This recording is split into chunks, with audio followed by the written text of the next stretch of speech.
Hello everyone, आपका enhance knowledge channel में स्वागत है।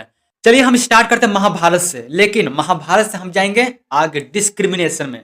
डिस्क्रिमिनेशन मतलब भेदभाव। आखिर महाभारत में कर्ण रणभूमि में क्यों आया? क्या कारण था कि वो रणभूमि में प्रवेश किया और युद्ध किया?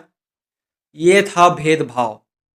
ये था भेदभाव जिसको बोलते हैं कास्ट डिस्क्रिमिनेशन।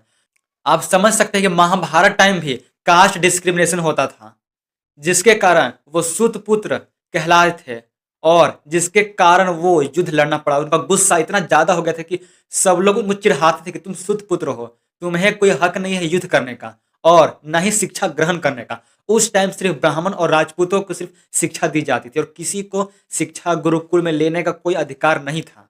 आइए जानते कि आखिर डिस्क्रिमिनेशन होता क्या है। चलिए इस बारे में हम डिटेल से बात करेंगे। डिस्क्रिमिनेशन मतलब भेदभाव, लोगों से भेदभाव, उनके रहन सहन, उनके पहनावे ओढ़ावे, उनके धर्म, उनके पसंद है नापसंद, उनके कलर, सारे चीज में भेदभाव छिपा हुआ है। चलिए आज सभी भेदभाव को आज हटाते हैं। आज मेरे साथ बने रहिए इस चैनल में। अगर आप नए हैं, अगर आप इस वीडियो को पहली बार देख रहे हैं तो इसे सब्सक्राइब करना बिल्कुल भी मत भूलिए। लाइक कीजिए और ऐसा कंटेंट के लिए, ऐसा वीडियो के लिए सब्सक्राइब करना तो बनता है। सब्सक्राइब कीजिए और साथ में हमेशा मेरे साथ बने रहिए, क्योंकि आपको ऐसा ऐसा हमेशा वीडियो देखने को मिलेगा। चलिए स्टार्ट करते हैं डिस्क्रिमिनेशन। आखिर डिस्क्रिमिनेशन क्या है? सबसे पहले आता है रेशियल डिस्क्रिमिनेशन। आखिर रेशियल डिस्क्रिमिनेशन होता क्या है? रेशियल डिस्क्रिमिनेशन ये ऐसा डिस्क्रिमिनेशन है जो इंसान के कलर पे मतलब निर्भर करता है कि वो कैसा कलर, उसके ऊपर भेदभाव करते हैं लोग। अगर कोई काला है और कोई गोरा है तो उस पर लोग भेदभाव करते हैं कि तुम काले हो, तुम मेरे साथ नहीं रह सकते, हम तुमसे बात नहीं करेंगे, तुम इस रंग के हो। पहले ये बहुत ज्यादा देखने को मिलता था, लेकिन अब नहीं है। किसी भी मनुष्य के रंग को देखकर उसका मजाक उड़ाया जाता है। ये होता है रेशियल डिस्क्रिमिनेशन। अब बात करते हैं religious discrimination. Religious discrimination on the basis of spiritual belief and faith. इसमें क्या है कि लोग अपने धर्म पे चले जाते हैं। जैसे कि हिंदू मुस्लिम दोनों को अलग अलग बांट, मतलब हिंदू और मुस्लिम क्या है, क्यों बना? सिख ईसाई अलग अलग क्यों, मतलब ऐसा क्यों है? क्यों एक इंसान मतलब सबको एक ही जैसा बोला गया? क्यों हम बांट दिए कि हिंदू के लिए मंदिर और सिख के लिए गुरुद्वारा, मुस्लिम के लिए मस्जिद? ऐसा हम लोग क्यों बोले? और यही सबसे बड़ा रीजन है जंग का, लड़ाई का, राइट का, फाइट का। आप समझ नहीं रहे हैं। लोग इसके मतलब लोग फायदा उठाते हैं अपने धर्म को लेकर, अपने धर्म को ज्यादा प्रचार करते हैं, अपने आप को ज्यादा बढ़ावा देते हैं और दूसरे के धर्म को लोग ज्यादा छोटा समझते हैं और अपने जो धर्म है, अपने धर्म को सुपीरियर मान रहे हैं। अब बात करते हैं सोशियो इकोनॉमिक डिस्क्रिमिनेशन। इसमें क्या होता है कि लोग किसी को स्टेटस, इकोनॉमिक स्टेटस देख के अंदाजा लगाकर उसको डिस्क्रिमिनेट कर, उसको हैरास करते हैं। लोगों ने क्या किया, उसके एजुकेशन, ऑक्यूपेशन और फाइनेंशियल स्टेटस देख के डिस्क्रिमिनेशन मतलब उसे हैरास करते हैं लोग।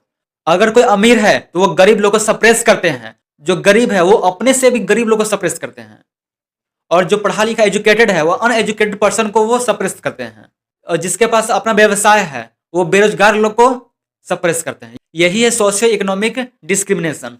अब हम बात करते हैं सेक्सुअल डिस्क्रिमिनेशन। इसमें क्या होता है कि मेल और फीमेल में लोग बांट दिए हैं। जैसे कि अगर आप किसी कंपनी में इंटरव्यू या नौकरी के लिए जाइएगा तो वहां क्या करता है कि ज्यादातर मेल लोग को हायर करता है, फीमेल लोग को कम, क्योंकि कंपनी लोग को या बड़े लोग को ऐसा लगता है कि अगर हम मेल को रखेंगे वो ज्यादा अच्छा से काम करेगा। और कहीं कहीं आप देखे होंगे कि कोई काम कर रहा है, एक ही काम है, सेम काम, इसमें मेल और फीमेल, मेल लोग को थोड़ा ज्यादा पैसा मिलता है कंपेयर टू फीमेल। आप लोग गांव में देखे होंगे यहाँ डोमिनेंट कौन रहता है, मेल रहता है, उनका ही बात ज्यादा सुनी जाती है। ये होता है सेक्सुअल डिस्क्रिमिनेशन।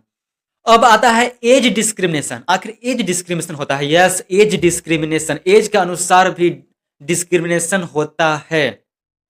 क्यों?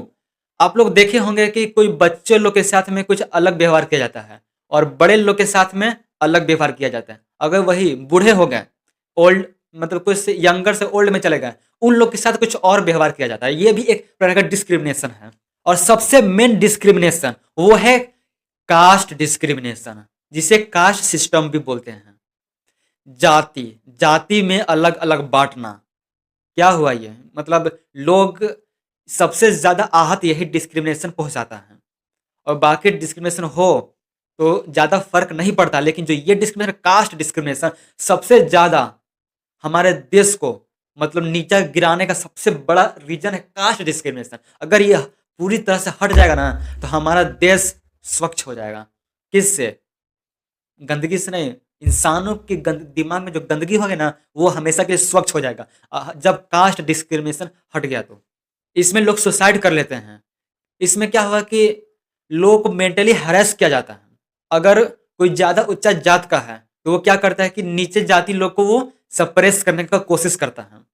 लेकिन वो पहले होता था, अब बहुत कम हो गया, क्योंकि हमारे भीमराव अंबेडकर इसके पीछे बहुत बड़ा उनका रोल था और वही थे जो इस डिस्क्रिमिनेशन को खत्म करने का निर्णय किया और काम भी किया, और उन्हीं के वजह से और आज के टाइम में भेदभाव, कास्ट डिस्क्रिमिनेशन बहुत ही कम हो चुका है।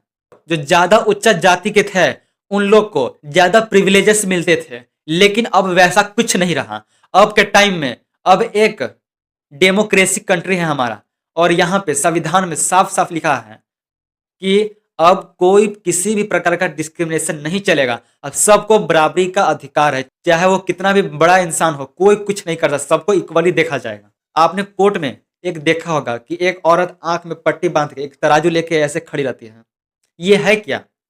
ये है कि कानून अंधा है, मतलब कानून सबके लिए समान है, वो किसी को नहीं देखती कि कौन क्या है, वो सबके खिलाफ बराबर मतलब इक्वल न्याय करती है, और यही रहना चाहिए हमेशा के लिए। और अब आता है लास्ट डिस्क्रिमिनेशन, जिसे बोलते हैं डिसएबिलिटी डिस्क्रिमिनेशन। इसमें क्या होता है कि लोग को जानबूझकर मेंटली, फिजिकली हैरेस किया जाता है उसके मतलब डिसेबल पर, मतलब डिसेबिलिटी पर। उस क्या हुआ कि जैसे कि कोई अंधा है जिसका पैर नहीं है किसी का, और वैसे लोग को ज़्यादा तंग किया जाता है, और वो डिस्क्रिमिनेशन बहुत ही खराब डिस्क्रिमिनेशन है। और आई होप आपको डिस्क्रिमिनेशन के बारे में समझ में आ गया हो कि भेदभाव आखिर कितने तरीकों के होते हैं, और हमें कभी भी किसी के साथ उसका रंग, रूप, पहनावा, ओढ़ावा, रिलीजन ये सब देख कर कभी भी भेदभाव नहीं करना चाहिए। और आज के लिए इतना ही। अगर आपको वीडियो पसंद आया होगा तो लाइक कीजिए, सब्सक्राइब कीजिए और शेयर करना बिल्कुल भी मत भूलिएगा। और अभी के लिए इतना ही, धन्यवाद।